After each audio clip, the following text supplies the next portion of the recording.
What's up, guys? BD Skeleton. I'm here to talk about a pay-per-view that happened 10 years ago, SummerSlam 2014, August 18th in Los Angeles.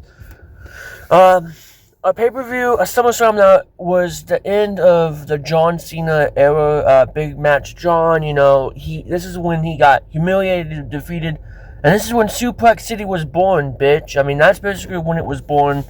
Suplex City was born on this day, and yeah, and also, so as a pay-per-view, guys, it was, as a SummerSlam, watching this back, I was thinking, man, this is weird to watch, like, wow, can't believe it's already been 10 years, like, that's crazy.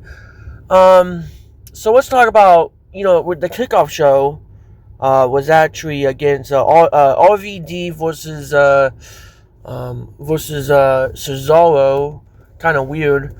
This match was okay. The first match that we see is actually against Dolph Ziggler, aka or current and new TNA World Heavyweight Champion Nick Nemeth, I believe. Let me make sure I got that. Yeah, I got that right. Versus The Miz. Dolph Ziggler did win the championship. This was like only 8 minutes, but for some reason, it was a really good match. I gotta be honest, it was a really good match, actually. For only 8 minutes, that's not bad. I enjoyed it. It was a bit fun to watch. And then we got Paige versus AJ Lee. This is still when the Divas era was still a thing. But this is like right on the edge of like it's starting to get better kind of thing. He didn't get better until like 2015, but it started to get a little bit better, just a little bit. This match was only 6 minutes, but it was entertaining to watch. I'm not gonna lie, I enjoyed it. But by the way, guys, before we move on, make sure to subscribe, like the video, and push this video out. I want to get to 1,000 subscribers, guys. That's my goal. So that way we can get to more bigger goals, guys. We have to reach 1,000. So personally, that's what I think. Anyway, guys, we'll talk about this later. See you guys next time. We'll talk more right now. Let's go. Boom! And then, yeah, the Lumberjack match. We'll talk about that also. Man, that Lumberjack match against Seth Rollins and Dean Ambrose. It was fun, but we'll still talk about it more.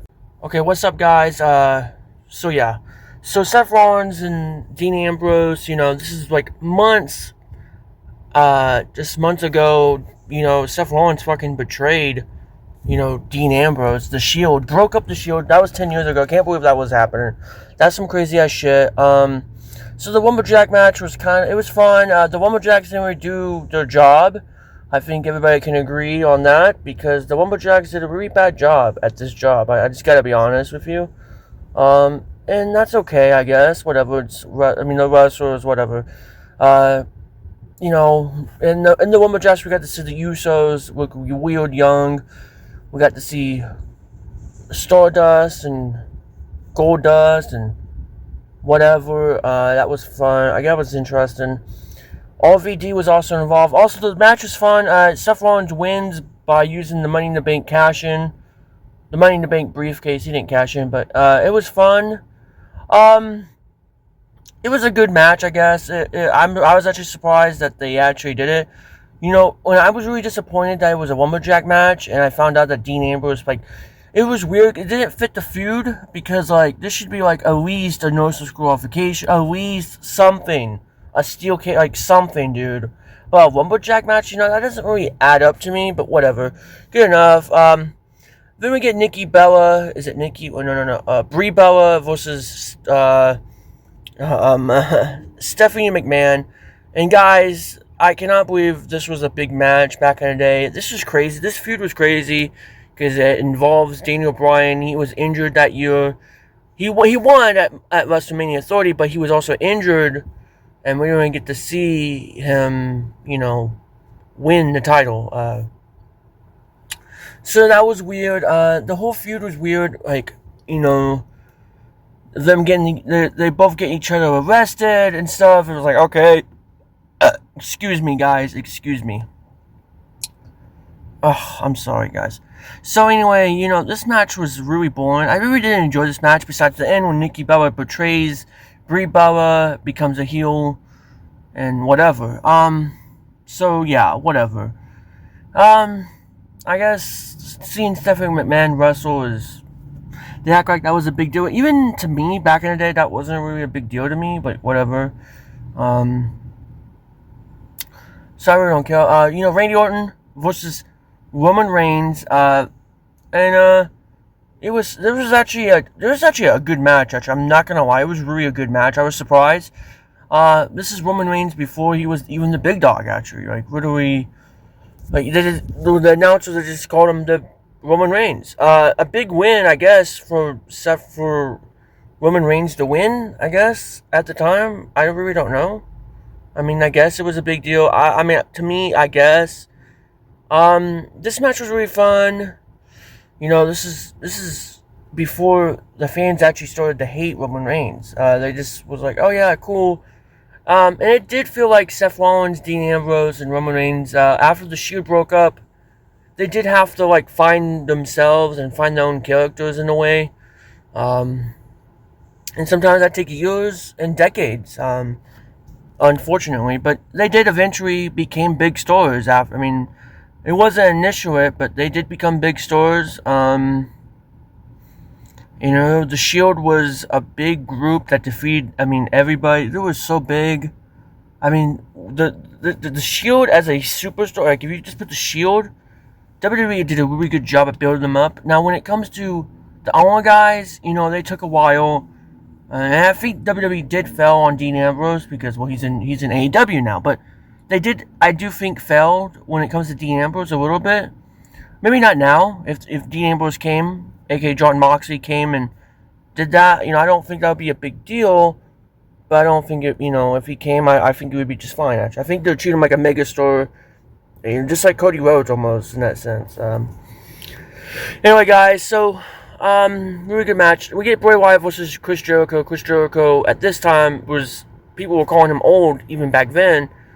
I mean, now what people say now, I mean, that guy,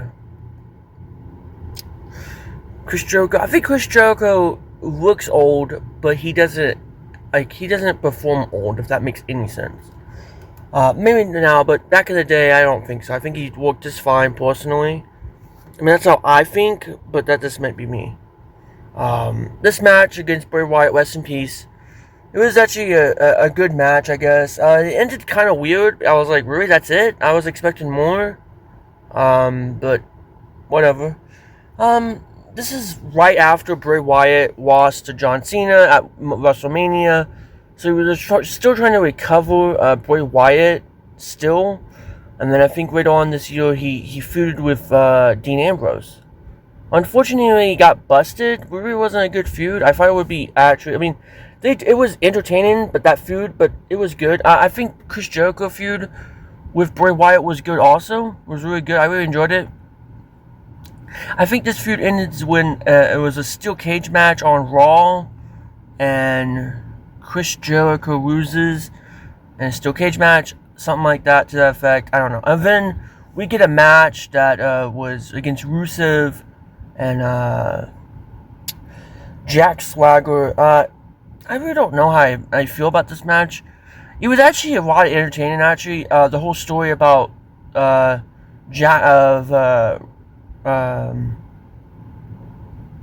holy crap, I have a brain for it.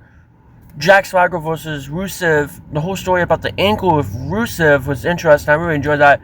There's actually some storytelling in this match, actually, that I enjoyed. And then it ends with Rusev winning. Rusev was on a winning streak all the way until WrestleMania, I believe. And then, it was good, I guess. We'll talk about that later. Guys, Rusev, back in the day, man, he was on Unstoppable Force. I didn't really like him that much. I thought he was... But hey, he was on Unstoppable Force. He was supposed to be like kind of like how they build, like, fucking every guy, almost, I feel like. Like, like, fucking Braun Strowman. The Fiend, like, they just, sometimes WWE builds up guys way too strong, and then when they lose, they, like, lose everything. It's like fucking now they're like, losers and stuff. I'm like, really? Come on. This match was actually fun. I was actually surprised. So the next match, the main event, I believe this is all the matches, right? I believe, is, John Cena versus Brock Lesnar. And by the way, guys, this crowd of this SummerSlam was really not that good. I don't know. I felt like half the crowd was dead. It was like nothing. It was really not interesting.